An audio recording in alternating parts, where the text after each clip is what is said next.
Hey everybody, Sam Teal here with Cloud Adoption Solutions. Today I'm going to be giving a little bit of an educational video talking about how you can utilize LinkedIn Navigator to identify the right companies and leads to target utilizing some of their search functionalities and filtering features. For those of you who aren't familiar with LinkedIn Navigator, this might be a very nice overview to help bring you up to speed, talk about some of the things that you can do with Navigator if your company has it or if you're using it as an individual. The really nice thing about Navigator, in my opinion, is it helps you to identify the ideal ICP for your prospecting efforts. If we want to go to this accounts features, this will help us to identify the right companies to feature. And we can go into the filters option and you see that you have a lot of different things that you can mess around with. The first thing that I generally do when creating any list for ideal accounts is to think about company headcount. I personally generally work with life sciences companies that are in the SMB range, between 50 and 500 people. We do obviously have clients that are smaller than that and some that are bigger than that as well. Just for the sake of the video and to demonstrate the point, I would go in here and I would select these three companies with between 11 and 500 people. The next thing that I would do is I would choose the headquarter location. So in this case, I'm just going to choose the United States. But if you're in a particular city, it might be beneficial to look for folks look for companies within your city. Then you can come down here and set the industry tab. So as I mentioned earlier, I generally look to work with biotechnology companies. We are a life sciences centric Salesforce partner company. So in addition to having a lot of Salesforce expertise, we also have a lot of life sciences expertise with our owner having come from the e-clinical space. So you can come in here and, you see that now you've already filtered it down to 3.5 thousand results. That's obviously a lot.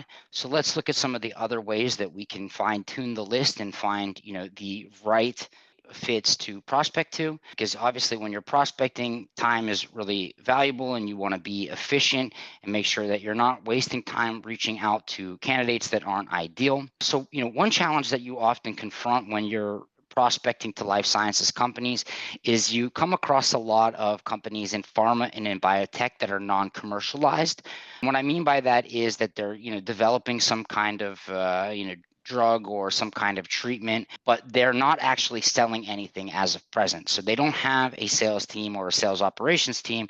So they're not going to be an ideal fit for the services that we provide. We have to approach them once they're building out their sales team and implementing their sales technology systems. And a lot of times companies in BT and in pharma don't ever actually want to commercialize. Their goal is to get acquired by a larger, pharmaceutical or biotechnology company.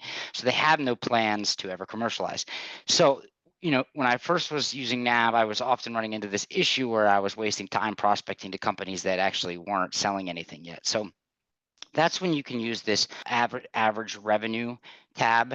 So by setting a annual revenue estimate range, you can make sure that you're not bringing in any of those companies that aren't commercialized. Next, you can use this technology use filter. So for us, we're a Salesforce partner company. So obviously we want to look for companies that are using Salesforce or Sales Cloud. I find that whenever I use this tab, and I'll just show you as an example, a couple of things happen that are not ideal. So if we type in Salesforce Sales Cloud, you see that it brought that list of 3,000 down to 393, which is, still a ton of companies. But my assumption is that more than 10% of the companies that we saw before are using Salesforce. I mean, they're the leading CRM. So probably 40 to 50% of them are. But for whatever reason, the way that the system is able to identify if a company is using Sales Cloud isn't able to really actually figure out who all is using it, but it does a pretty good job. And still, you don't need to be targeting 100 companies at a time, especially in today's day where, such an emphasis and a premium is placed on networking and on personalization in your outreach efforts. So, you see from these, filters that we've put in, we've able to reduce the amount of potential companies to 393. Let's look at some other things that we are able to do. Maybe you are selling a service that's really good for companies that are growing rapidly. You can mess around with these different functions, but you have the ability to adjust for company headcount. So if you only want to reach companies that are growing and use that as part of your messaging, like, I saw that you're growing rapidly and we'd love to help you with your scaling or your scalability. You have the ability to set the headcount growth to like a minimum of 50% year over year to, let's say, a maximum of 250%. And then you'll see that from that 390 that we brought this all the way down to 8. Maybe you sell solutions that automate for a reduced in a massive reduction in staff. Likewise, you could do negative, I guess. I've never tried that. You might be able to do negative numbers. So, okay, so that has to be larger. So let's just try that. Let's see if that works. So I'm not actually sure that works because it might just be saying anybody that has more than negative growth. So that would just be flatline.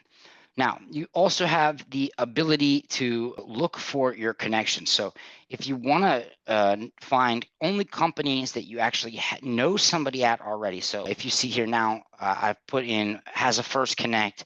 And I see here that there are 13 biotechnology companies that are headquartered in the United States that have between 11 and 500 people that the system is identifying as using Sales Cloud and that I have a first connection at already. So you can see, we went from millions of companies in the United States down to 13. But should I really want to make a targeted approach to those companies that are very specific to my ICP, now you see that I've refined that list, and these are companies that I can definitely focus on because I know that they're using the technologies that we provide solutions for. I know that they're in a similar size to the majority of our customers. I know that they have an annual revenue, so I don't have to run into the issue of them not having a sales team or not being in a commercial stage.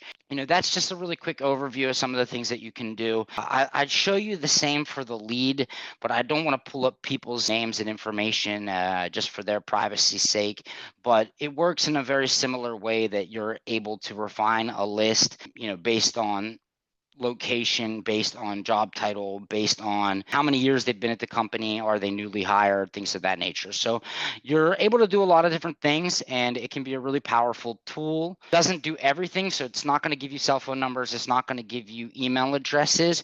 You'll need to find another solution for those data points, but it's certainly a good way to identify the right target. And then once you actually find the right leads, you are also able to import them into your other systems, be they, Salesforce or Apollo. I hope that this little overview has been helpful. Feel free to reach out to me if you have any questions about Navigator or if you're in need of any Salesforce solutions for you or for your company. Thanks so much for your time. Looking forward to seeing you on the next one. Bye.